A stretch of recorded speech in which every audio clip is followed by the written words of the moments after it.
do they have to stay there?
She has a very difficult day.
And so with 3 taps from the duty officer's stick, this extraordinarily visible act of private mourning comes to an end.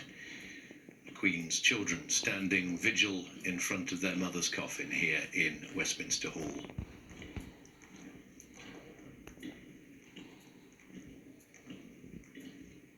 A formal duty to the nation, a loving duty to their mother.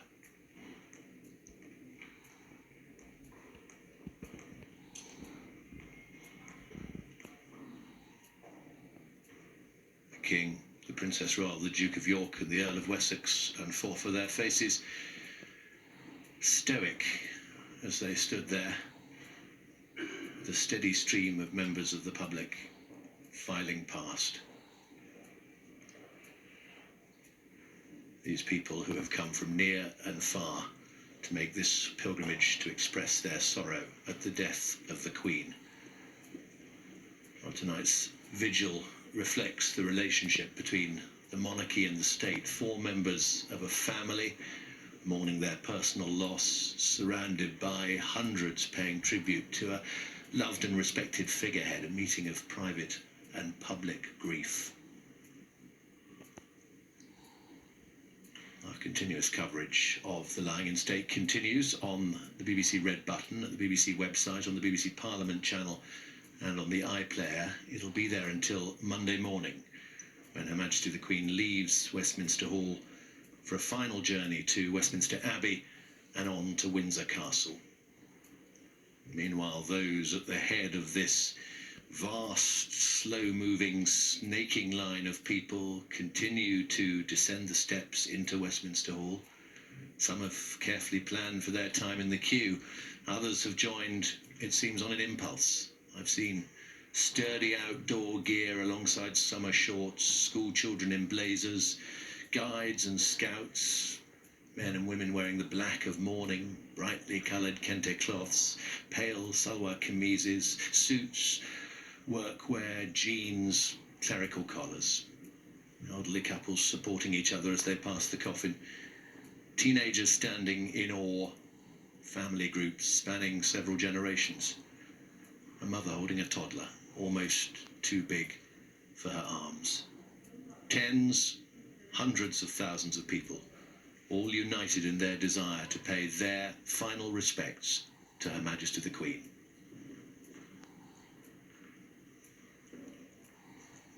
It is and continues to be a snapshot of our society, all of these people brought together because of their desire to be there to pay their respects to the Queen as she lies in state. And what we've just seen in the vigil of the King, his 2 brothers and his sister is likely to be one of the enduring images of this time, the scene of the 4 of them with their heads bowed and all those people who happened to be in Westminster Hall at that time continuing to go past as the 4 of them stood there. Giles Brandreth and Katie Nicholl are still with me. What did you think, Giles? Well, it's moving, but it's also remarkable because here you're seeing private mourning in a public place. There they were, the 4 children of the Queen who died only 8 days ago. We're watching it on television, and people are filing past at the same time. It sums up, in a sense, this curious phenomenon that we have in this country of a royal family. And then watching them were members of that extended family. I saw that, I think, the Duke of Kent and the Duke of Gloucester. They are the grandsons of King George V, who lay in state there back in 1936. So this was both personal and public, historic and private. And there were several generations. They brought their children as well, members of the royal family. Yes, I mean, it was quite surprising. We weren't expecting that. And, again, a reminder that this is a family mourning, a family of many generations. And I think just reflecting on what it must have been like for those members of the public who were in the hall at that time, what an extraordinary moment to witness, and one that they will no doubt remember forever. But I think that connection between the royal family and the members of the public has been a really important one ever since the death of the Queen. I mean, you can see that in the crowds that they've been meeting on their walkabouts, that they are drawing as much support from the public and the support of the public as the public are in seeing these royals. But for those that stood in front of their new king while paying respect to the old monarch, extraordinary. And there has been such a cross section of people through the day. I mean, this is a day where that line had to be paused because there were just so many people. But we saw a whole range of people from different walks of life, whether it was celebrities Yes, or... we even saw David Beckham, who apparently turned up at 2 in the morning and joined the queue. It is extraordinary. And I've been thinking about it. I mean, obviously, you know, this is part of our history.